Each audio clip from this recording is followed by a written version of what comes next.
Well, hey there, everybody. Uh, Welcome back to the channel, or if you're new to the channel, welcome to the channel. We're up to 1992 in my memorable series playlist, and this one is definitely memorable, obviously for the jersey I have on, because this, unfortunately, as I pull this forward here, this is, like I said, unfortunately, this is becoming a trend for these guys, the Washington Capitals. This is definitely going to be the start of a trend. Once is one thing, twice is, okay. But this is going to end up happening to them at least a couple more times. But they had a tendency to do this against Pittsburgh. So let's take a look at the records here. This was the 2-3 matchup in the Patrick Division Semifinal. The Pittsburgh Penguins, of course, the reigning defending Stanley Cup champions. They finished with a record of 39, 32, and 9.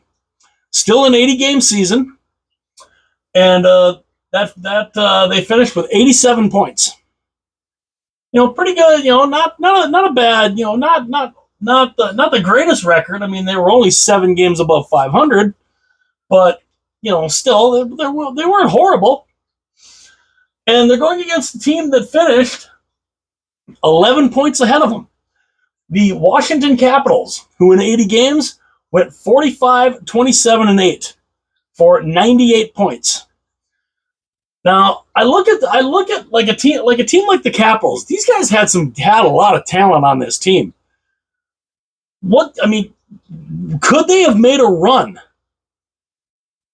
in this year? Could they have made a run if they would have gotten by Pittsburgh? Maybe. I don't know. But let's get into this. We get into game one, and Washington, they start out good. They win game one 3-1. Let's go through this. So game one, there's no score in the first period. We get into the second period, and at 3:03 of the second period, Peter Bondra gets the Capitals on the board from Michael Pavanka and Randy Burridge. So that makes it 1-0. Washington gets them on the board. Good start. But then, literally 41 seconds later, it is Troy Loney from Joey Mullen and Ulf Samuelsson. So that ties the game at 1 apiece for the Penguins. Then, literally 10 minutes later, to make it 2-1 Capitals, it is John Druce from Calle Johansson. So that makes it 2-1 Washington. That ends up being the game-winning goal. That ends up being the game winner. But in the third period, at 17:52, for the insurance goal, it's Peter Bondra from Ally Afraidy and Dmitry Kristich. So it's 3-1 Washington. That's the final. Washington wins, takes game one, 3-1. Now, goaltenders. Tom Barrasso had a pretty decent game one. He stopped 28 of 31 for a .903 save percentage. Don Beaupre for the Washington Capitals stopped 32 of 33 for a .970 save percentage. That's a damn good save percentage for Don Beaupre coming out of game one. So the Capitals, they get up a 1-0 lead. Then we get into the second game, and Washington, they make a statement in this one. But Pittsburgh strikes first in game two. On the power play at 5:16, it's Larry Murphy from Mario Lemieux and Rick Tocchet. So that's 1-0 Pittsburgh to start off in the first period on the power play. And then at 7:08, again on the power play, it's Kevin Stevens from Lemieux and Tocchet. So the same two guys who got the assists in game one get the assists in game two on the second goal. So it's 2-0 Pittsburgh. Good start for the Penguins. That does not stay that way, because on the power play at 10:04, it is Dmitry Kristich from Dale Hunter and Kevin Hatcher. 2-1. That cuts the Penguins' lead in half. And then at 13:42, it is Peter Bondra from Rod Langway and Michael Pavanka. Like I said, the Capitals had some talent on this team. I mean, this is a team that honestly, I think they could have made some noise. I really think they could have made some noise if they just could have figured out how to win these series. But Bondra from Langway and Pavanka ties the game at 2 apiece. Then on the power play again at 19:39, it is Pavanka from Kristich and Hatcher. That makes it 3-2 after the first period. So the Penguins jump up 2-0 early. Washington comes back and scores three unanswered to take the lead. We get into the second period, and Washington extends the lead. It is Sylvain Cote at 2:49 from Bondra and Pavanka. That makes it 4-2 Washington. And then on the power play, a lot of power play goals in this game. At 9:47 on the power play, it's Dino Ciccarelli from Mike Ridley and Peter Bondra. 5-2 Washington. Washington is making a statement early on in this series. And then in the so that ends the second period, 5-2 in favor of the Capitals. And then in the third, at 6:13, it's Kelly Miller from Ciccarelli and Ridley. 6-2 Washington. Washington falls behind 2-0 in the game. They score 6 unanswered goals to win game 2, 6-2. Barrasso stopped 25 of 31 for an .806 save percentage. Beaupre, looking phenomenal, stopped 33 of 35 for a .943 save percentage. I remember this being another series I watched growing up, and I thought, holy cow. Because Washington, they look phenomenal. They held serve on home ice. Taking the first 2 games, they're up 2-0. Looking good, right? Well, that does not hold, because we get into game 3. Game 3, back in Pittsburgh. And again, the home team holds serve so far. In the first period, at a minute 33 in, and Washington strikes first in this one. Shorthanded, Kevin Hatcher from Ridley and Johansson. 1-0 Washington in game 3. So they get that first goal in game 3, and you're thinking, wow, what is going on with what's going on with the Penguins here? The defending champions, not exactly looking like defending champions. But the Penguins, they come back, they tie the game. At 6:27, it is Phil Bourque. I don't believe he's any relation to Ray Bourque, but Phil Bourque from two Hall of Famers, basically. Mario Lemieux, Jaromir Jagr. So that ties the game at 1 apiece. And then Washington, they're undeterred. 17:47 on the power play. It's Kristich from Hunter and Pavanka. 2-1 Washington after 1. So here we are. The Capitals are up 2-0, and they're up 2-1 after the first period in game 3. They're looking to make a statement here. Well, in the second period, Pittsburgh kind of says, yeah, not so much. At 1:46 of the second period on the power play, it is Joey Mullen from Lemieux and Ron Francis that ties the game at 2. Then at 7:35 on the power play, Jaromir Jagr gives the Penguins the lead from Lemieux and Kjell Samuelsson. That gives the Penguins a 3-2 lead. Then at 17:18, it is Mario Lemieux, guy I'm wearing, from Paul Stanton, 4-2 Penguins. And then on the power play at 19:07, again, Lemieux from Kevin Stevens and Ron Francis, 5-2 Penguins. So it's a 2-1 Washington lead after 1. By the end of the second period, it is a 5-2 Pittsburgh lead. We get into the third period.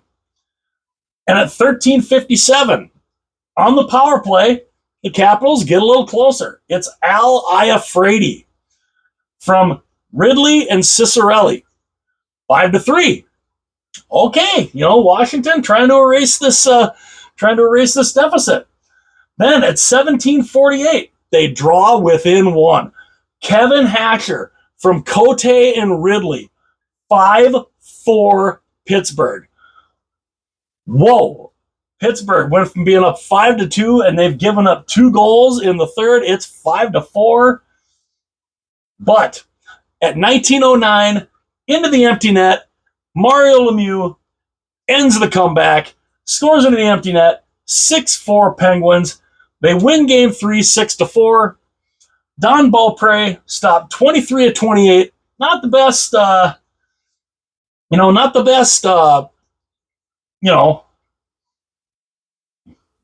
or 23, no, 24 of 28. I put 23 of 28. So, that's right. That's Don Beaupre. Wrong goaltender. Don Beaupre stopped 23 of 28 for an .821 save percentage. Not the greatest. That's really his first bad game of the series.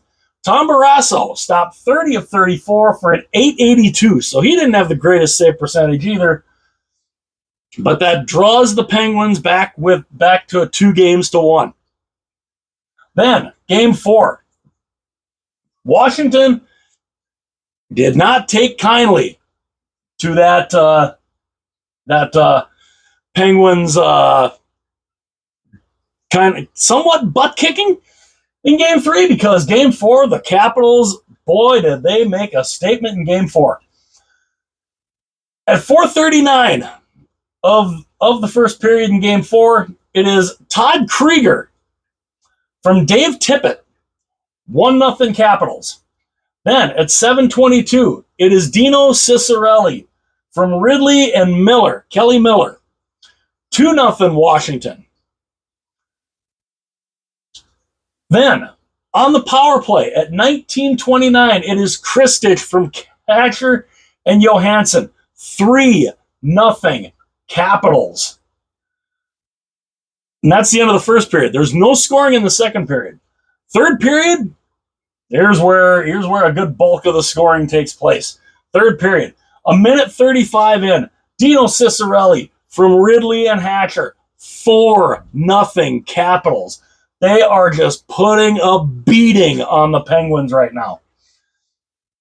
But then Pittsburgh kind of, they kind of get back into it a little bit. They get one back. It is, of course, who else? Lemieux. Mario Lemieux from Francis and Jagr at 5:25, 4-1. So Pittsburgh gets on the board. But that doesn't last. Because then at 6:17, so not even a minute later, it is Cicerelli from Dale Hunter, 5-1 Capitals. And then, not even 20 seconds later, it is Bondra from Hunter and McDermott, 6-1 Washington. I mean, you talk about a statement being made. Man, Pittsburgh gets a little, they do get another one back at 12:05. It is Brian Trottier from Phil Bourque, makes it 6-2 in favor of Washington.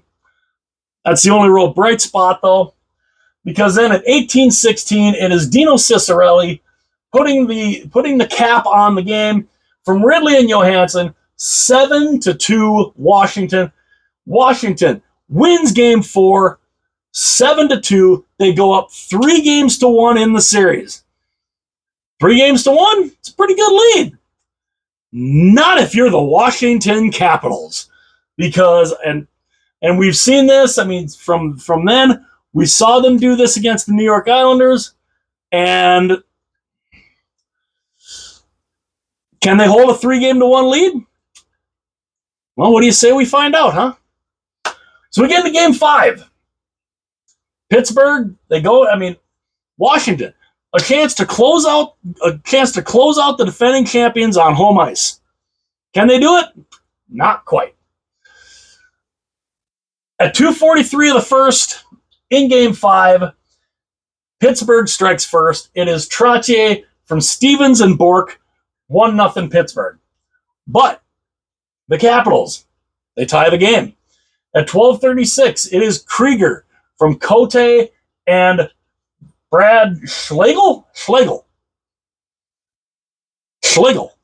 I think, Schlegel, I think that's how that's pronounced. 1-1. So they tie the game. It's 1 apiece. That's after the first period, so we're 1-1 after 1. Then we get into the second period. And Washington, they take the lead. At 7:53, it is Ally Afraidy from Ridley and Ciccarelli. That makes it 2-1. Ally Afraidy, by the way, for a good chunk of time, he had the record for the hardest shot in the NHL. Well, then you had Shea Weber come along and Zdeno Chara come along, and that kind of, took that record away from him. But so Washington's up 2-1. Then at 10:16, it's Bob Airey from Jágr and Larry Murphy, 2-2 tie. So we're 2-2 here. Then at 17:32, Pittsburgh, they take the lead back. It is Larry Murphy from Lemieux and Kevin Stevens, 3-2 Pittsburgh after 2 periods. We get into the third period. In the third period, unassisted at 6:59, Jaromir Jágr, 4-2 Penguins. And then at 19:10, into the empty net, it's Bob Airey from Trottier and Gordy Roberts, 5-2 Pittsburgh. Pittsburgh goes into Washington. They stave off elimination with a 5-2 victory. Tom Barrasso stopped 21 of 23 for a .913 save percentage. Don Beaupre stopped 20 of 24 for an .833 save percentage.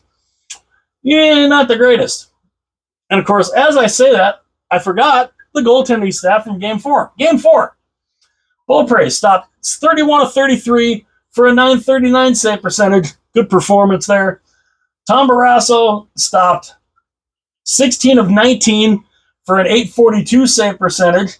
And then Ken Reggett came in, and he stopped 12 of 16 for a .750 save percentage. So that was Game 4. So there's the goaltending stats for Game 4 and Game 5. So we get into Game 6. Back in Pittsburgh. This is the game, I think, this was Washington's shot. This was their shot to end that 3-1 kind of curse. And they couldn't do it. At 2:48 of the first period, Pittsburgh strikes first. It is Stevens from Sean McEachern and Mario Lemieux. 1-0 Pittsburgh. Then on the power play at 5:05, Kevin Stevens from Mario Lemieux and Larry Murphy. 2-0 Pittsburgh. Good start for the Penguins. Then the Capitals, they cut the lead in half.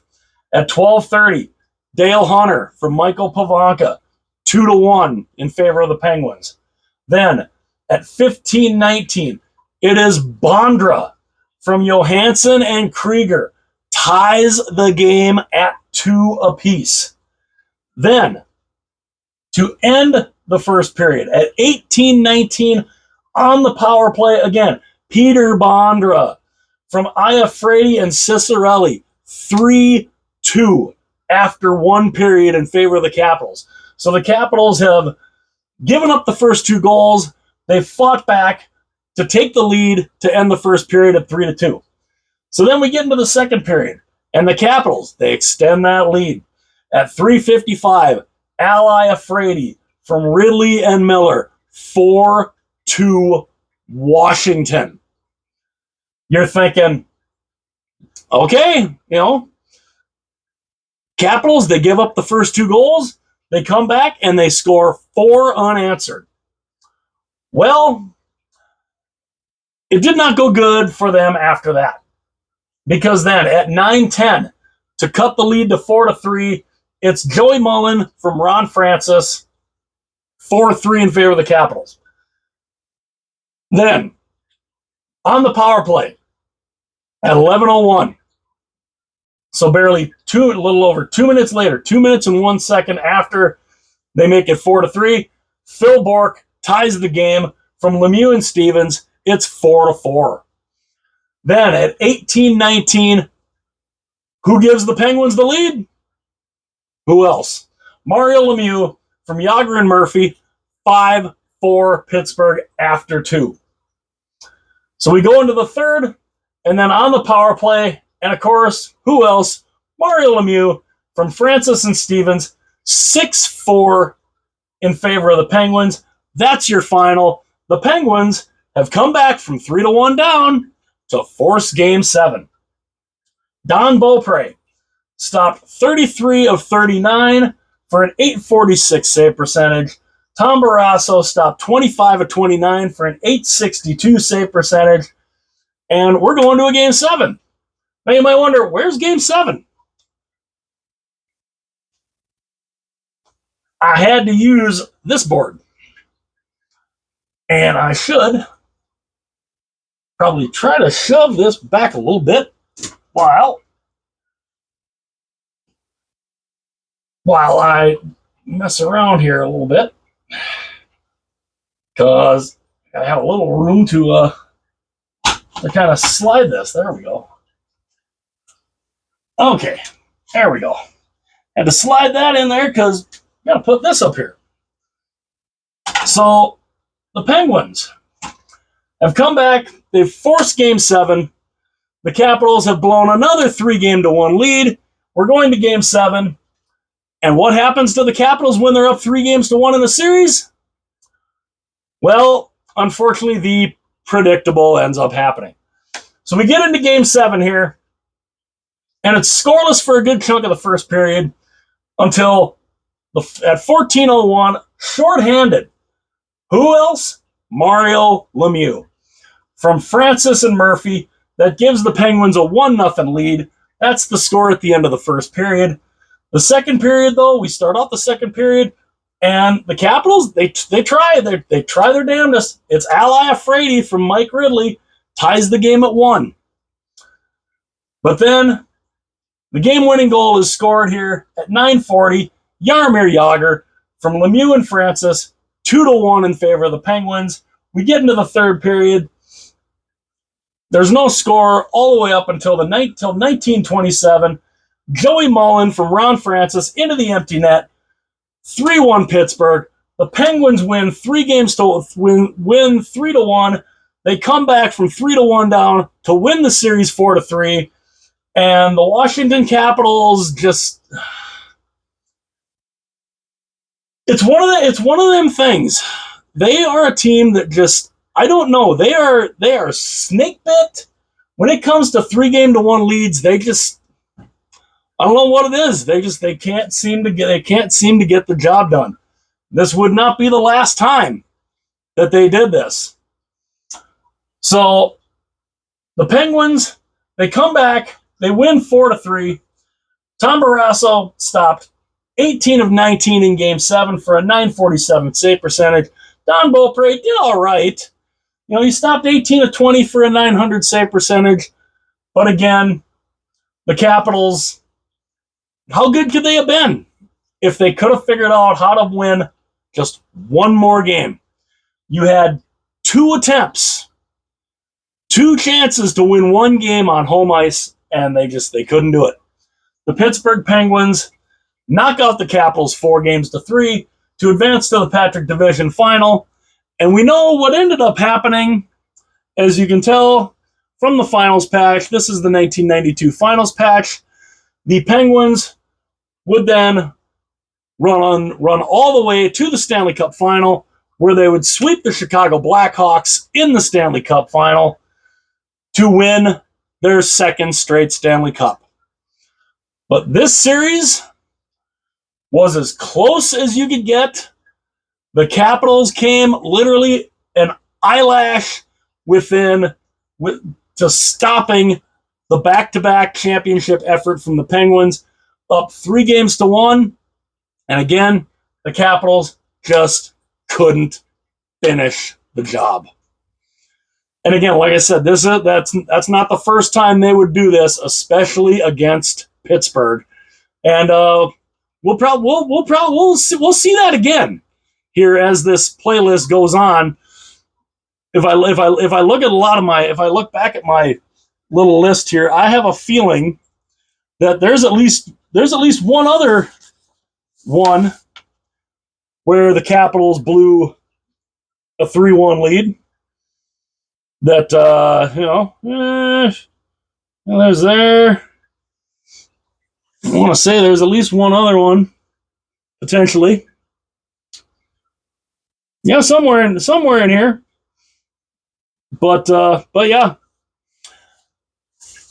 the Capitals, man, they just 3-1 leads. They just and if you think about it, they blew 2-game leads because they were up 2-0 and 3-1. So they were up 2-0 and 3-1 in the series. And they couldn't finish the job. So the Penguins, they win 4-3. They end up making a run all the way to the Stanley Cup Final, winning their 2nd straight Stanley Cup.